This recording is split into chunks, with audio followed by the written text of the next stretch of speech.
नमस्कार। आजिर एही भिडियो रे आमे आसी पहुंचीचु कलाहांडी, ओडिशार गोटे ऐतिह्यवाही और सुंदर जिला। कलाहांडी को बहुत जन बैकवर्ड डिस्ट्रिक्ट बोली जानती, किंतु सत हेउची एठारे रहिची समृद्ध इतिहास, लोक संस्कृति और प्रकृतिर अद्भुत रूप। प्राचीन काल रे कलाहांडी को महाकांतारा बोली कहा जायतिला। रामायण और महाभारत रे मध्य एहा उल्लेख मिले। एठारे बहुत राजवंशर शासन होईची, जेउथिरे माणिकेश्वरी मंदिरर महत्व सर्वोपरि। स्वाधीनता आंदोलन समय रे कलाहांडीर लोक माने विशेष भूमिका नेइथिले। कलाहांडीर ट्राइबल कल्चर विश्व रे परिचित। कुटिया कोन, डोंगरिया कोन, साबर और परिजा एई भली ट्राइबल कम्युनिटी एठारे रुहंती। सेमानंकर नृत्य, संगीत, पोशाक और पारंपरिक पर्वपर्वाणी सबकिछि उन्नत धरणर।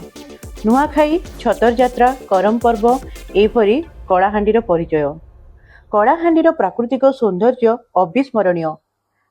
भवानीपाटना, फुलझरीन, रवांदार, कालापाट वाइल्ड लाइफ सांचुरियन प्रेमी स्वर्ग। माणिकेश्वरी मंदिर और लंकेश्वरी मंदिर एठारे प्रसिद्ध।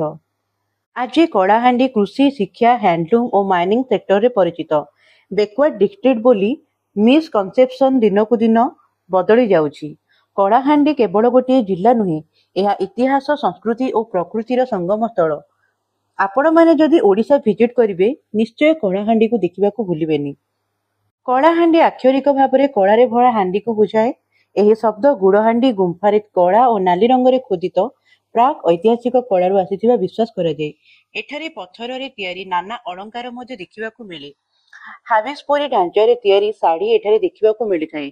खैर पदरर काठ काम मध्य देश विदेश को रप्तानी करा जाय। 2011 मसीहा जनगणना अनुसार कलाहांडी जिलार मोट लोक संख्या 15,73,054। एथिमध्यरु ग्रामांचल रे 14,51,030 और सहरांचल रे 1,21,924 लोक वास करती। भवानीपाटना भारतर ओडिशा रे थिबा कलाहांडी जिलार सहर और मुख्य सदर महकुमा। एही सहरर नाम इष्ट देवता श्री भवानी शंकर नाम रे नामित होईची। ए भिडियोटी आपनको भल लागे ताहले सब्सक्राइब करंतु।